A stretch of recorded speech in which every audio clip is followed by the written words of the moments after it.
आज का दिन भारत की राजनीति में एक और अजीबोगरीब उदाहरण बनकर सामने आया। एक तरफ काशी वाराणसी में मलेशिया के प्रधानमंत्री का दौरा, दूसरी तरफ उसी दौरे को शांति से संपन्न कराने के लिए मोदी सरकार ने 200 से अधिक विपक्ष नेताओं को उत्तर प्रदेश में हाउस अरेस्ट कर दिया। उधर श्रीनगर में भी विपक्षी नेताओं को हाउस अरेस्ट कर दिया गया। यानी लोकतंत्र की परिभाषा अब बदल चुकी है। विदेशी मेहमान आए तो विपक्ष को घर में कैद कर दो ताकि तस्वीर चमकदार दिखे। लेकिन सवाल उठता है, ये सब आखिर क्यों? क्या विदेशी मेहमानों को विपक्ष की आवाज़ से इतना डर है, या फिर सरकार को डर है कि सच्चाई दुनिया के सामने ना आ जाए? 2013 का दृश्य और फ्रांसवा ओलांद, ये घटना हमें सीधा 2013 की याद दिलाती है। निर्भया केस का तूफान दिल्ली की सड़कों पर था। युवा, महिलाएं, छात्र सब सड़कों पर उतरकर न्याय की मांग कर रहे थे। पूरी दिल्ली जैसे जल रही थी। और तभी फ्रांस के राष्ट्रपति फ्रांसवा ओलांद दिल्ली के दौरे पर आए। सरकार ने क्या किया? युवाओं को रोकने के लिए वाटर कैनन चला दिए। पुलिस ने मीडिया को भी नहीं बख्शा। सब इसलिए ताकि विदेश मेहमानों को लगे कि भारत शांत और सभ्य है। लेकिन हुआ क्या? जनता ने इस दोहरे चेहरे को पहचान लिया। यूपीए सरकार की साख गिर गई और चुनाव में वही जनता कांग्रेस को सत्ता से बाहर कर गई। यानी जनता की आवाज़ को दबाने की कोशिश, विदेशी दौरे के नाम पर लोकतंत्र को कैद करना आखिरकार सरकार पर भी भारी पड़ा। आज की तस्वीर, मोदी का रास्ता और वही गलती। आज वही खेल फिर से दोहराया जा रहा है। मलेशिया के पीएम काशी पहुंच रहे हैं। प्रधानमंत्री मोदी खुद अपने गढ़ में मौजूद हैं और उसी दौरान 200 विपक्षी नेताओं को यूपी में हाउस अरेस्ट कर दिया है। साथ ही कश्मीर में भी नेताओं को कैद कर दिया है ताकि विदेशी मेहमानों को दिखे कि सब कुछ शांत है। लेकिन क्या सचमुच शांत है, या ये शांति बस पुलिस और प्रशासन के बल पर थोपी गई है? हाउस अरेस्ट का असली मतलब, हाउस अरेस्ट सिर्फ एक प्रशासनिक कार्यवाही नहीं, ये लोकतंत्र पर ताला लगाने जैसा है। क्योंकि विपक्ष लोकतंत्र का सबसे अहम हिस्सा है। अगर विपक्ष की आवाज़ को ही बंद कर दिया जाए तो फिर लोकतंत्र का अस्तित्व ही क्या बचता है? सवाल सीधा है, अगर मोदी सरकार जनता का इतना ही समर्थन पाने का दावा करती है तो विपक्ष की आवाज़ से डर क्यों लग रहा है? नेपाल का सबक, जेन जेड की ताकत। अब ज़रा सोचिए, नेपाल की तरफ नज़र डालिए। क्या वहाँ की नई पीढ़ी जेन जेड ने पुराने नेताओं को साफ कर दिया है? बिना बड़ी पार्टी, बिना बड़े नेताओं के, सिर्फ सोशल मीडिया और जनता की ताकत से नेपाल ने दिखा दिया है कि जनता की आवाज़ को हमेशा दबाया नहीं जा सकता। और अगर सत्ता जिद करती है तो जनता उखाड़ फेंकती है। भारत को इससे सबक लेना चाहिए, क्योंकि यहाँ भी युवा लगातार बेचैन हो रहे हैं। महंगाई, बेरोजगारी और असमानता ने गुस्सा पैदा कर दिया है और ये गुस्सा कब फूट पड़े कोई नहीं जानता। सोशल मीडिया नया विपक्ष। 2013 में सोशल मीडिया उतना ताकतवर नहीं था। आज हालात बिल्कुल अलग हैं। ट्विटर पर एक ट्रेंड चलता है और सरकार को सफाई देनी पड़ती है। यूट्यूब पर एक वीडियो वायरल होता है और नैरेटिव बदल जाता है। इंस्टाग्राम के मीम्स तक सत्ता को परेशान कर देते हैं। मोदी सरकार भले ही मीडिया को कंट्रोल कर ले, लेकिन सोशल मीडिया को कंट्रोल करना नामुमकिन है और यही सबसे बड़ा डर है। नेपाल का उदाहरण ताज़ा है। भारत को इस तूफान से बचाना है तो जनता की आवाज़ दबाना छोड़ना होगा। विपक्ष को कैद करना, लोकतंत्र की कब्र खोदना। जब 200 नेताओं को हाउस अरेस्ट किया जाता है तो यह संदेश जनता तक सीधा पहुंचता है। जनता समझ जाती है कि सरकार विपक्ष से डर रही है। यह डर सत्ता की कमजोरी दिखाता है और जनता कभी भी कमजोर सत्ता को स्वीकार नहीं करती। यूपीए सरकार इसका जीता जागता उदाहरण है। आज मोदी सरकार भी उसी राह पर चल पड़ी है। आलोचना से भागना मोदी की सबसे बड़ी भूल। नरेंद्र मोदी अपने राजनीतिक करियर में आलोचना को कभी खुले दिल से स्वीकार नहीं करते। मीडिया में आलोचक गायब कर दिए जाते हैं, विपक्ष पर केस डाल दिया जाता है और सब नेताओं को हाउस अरेस्ट कर दिया जाता है। क्योंकि आलोचकों से भागने वाला नेता कभी सफल नहीं हो सकता, क्योंकि लोकतंत्र आलोचक पर भी टिका है। अगर मोदी जी यह नहीं समझेंगे तो जनता उन्हें भी इस तरह बाहर का रास्ता दिखा सकती है, जैसे नेपाल की जनता ने अपने नेताओं को दिखाया। जनता बनाम सत्ता। आज का भारत जिस राह पर चल रहा है वह लोकतंत्र के लिए खतरनाक संकेत है। विदेशी दौरों के नाम पर विपक्ष को कैद करना, जनता की आवाज़ को दबाना, यह सब सत्ता को मजबूत नहीं बल्कि कमजोर करता है। नेपाल का ताज़ा सबक साफ है, जनता की ताकत हमेशा उससे ऊपर होती है और अगर सरकार जनता की आवाज़ नहीं सुनेगी तो जनता सरकार की आवाज़ हमेशा के लिए बंद कर देगी। आज वाराणसी और श्रीनगर की घटनाओं ने साफ कर दिया है कि भारत का लोकतंत्र कितनी नाजुक स्थिति में है। 2013 की गलती को दोहराना खतरनाक होगा।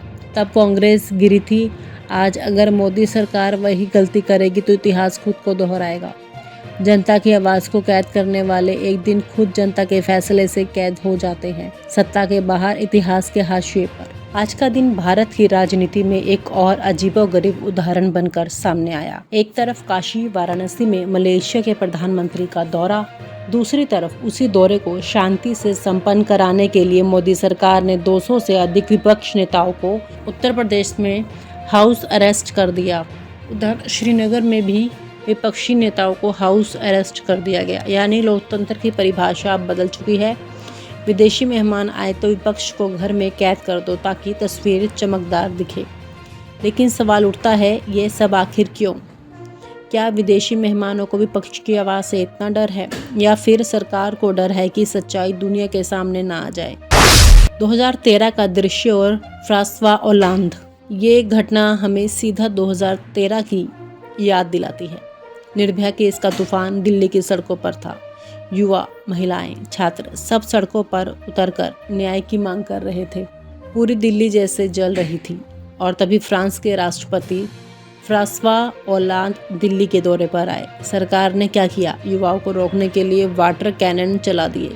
पुलिस ने मीडिया को भी नहीं बख्शा। सब इसलिए ताकि विदेश मेहमानों को लगे कि भारत शांत और सभ्य है। लेकिन हुआ क्या? जनता ने इस दोहरे चेहरे को पहचान लिया। यूपीए सरकार की साख गिर गई और चुनाव में वही जनता कांग्रेस को सत्ता से बाहर कर गई। यानी जनता की आवाज़ को दबाने की कोशिश, विदेशी दौरे के नाम पर लोकतंत्र को कैद करना आखिरकार सरकार पर भी भारी पड़ा। आज की तस्वीर, मोदी का रास्ता और वही गलती। आज वही खेल फिर से दोहराया जा रहा है। मलेशिया के पीएम काशी पहुंच रहे हैं। प्रधानमंत्री मोदी खुद अपने गढ़ में मौजूद हैं और उसी दौरान 200 विपक्षी नेताओं को यूपी में हाउस अरेस्ट कर दिया है। साथ ही कश्मीर में भी नेताओं को कैद कर दिया है ताकि विदेशी मेहमानों को दिखे कि सब कुछ शांत है। लेकिन क्या सचमुच शांत है या ये शांति बस पुलिस और प्रशासन के बल पर थोपी गई है? हाउस अरेस्ट का असली मतलब, हाउस अरेस्ट सिर्फ एक प्रशासनिक कार्यवाही नहीं, ये लोकतंत्र पर ताला लगाने जैसा है, क्योंकि विपक्ष लोकतंत्र का सबसे अहम हिस्सा है। अगर विपक्ष की आवाज़ को ही बंद कर दिया जाए तो फिर लोकतंत्र का अस्तित्व ही क्या बचता है? सवाल सीधा है, अगर मोदी सरकार जनता का इतना ही समर्थन पाने का दावा करती है तो विपक्ष की आवाज़ से डर क्यों लग रहा है? नेपाल का सबक, जेन जेड की ताकत। अब जरा सोचिए, नेपाल की तरफ नज़र डालिए। क्या वहाँ की नई पीढ़ी जेन जेड ने पुराने नेताओं को साफ कर दिया है? बिना बड़ी पार्टी, बिना बड़े नेताओं के, सिर्फ सोशल मीडिया और जनता की ताकत से नेपाल ने दिखा दिया है कि जनता की आवाज़ को हमेशा दबाया नहीं जा सकता और अगर सत्ता जिद करती है तो जनता उखाड़ फेंकती है। भारत को इससे सबक लेना चाहिए, क्योंकि यहाँ भी युवा लगातार बेचैन हो रहे हैं। महंगाई, बेरोजगारी और असमानता ने गुस्सा पैदा कर दिया है और ये गुस्सा कब फूट पड़े कोई नहीं जानता। सोशल मीडिया नया विपक्ष। 2013 में सोशल मीडिया उतना ताकतवर नहीं था। आज हालात बिल्कुल अलग हैं। ट्विटर पर एक ट्रेंड चलता है और सरकार को सफाई देनी पड़ती है। यूट्यूब पर एक वीडियो वायरल होता है और नैरेटिव बदल जाता है। इंस्टाग्राम के मीम्स तक सत्ता को परेशान कर देते हैं। मोदी सरकार भले ही मीडिया को कंट्रोल कर ले, लेकिन सोशल मीडिया को कंट्रोल करना नामुमकिन है और यही सबसे बड़ा डर है। नेपाल का उदाहरण ताज़ा है। भारत को इस तूफान से बचाना है तो जनता की आवाज़ दबाना छोड़ना होगा। विपक्ष को कैद करना, लोकतंत्र की कब्र खोदना। जब 200 नेताओं को हाउस अरेस्ट किया जाता है तो यह संदेश जनता तक सीधा पहुंचता है। जनता समझ जाती है कि सरकार विपक्ष से डर रही है।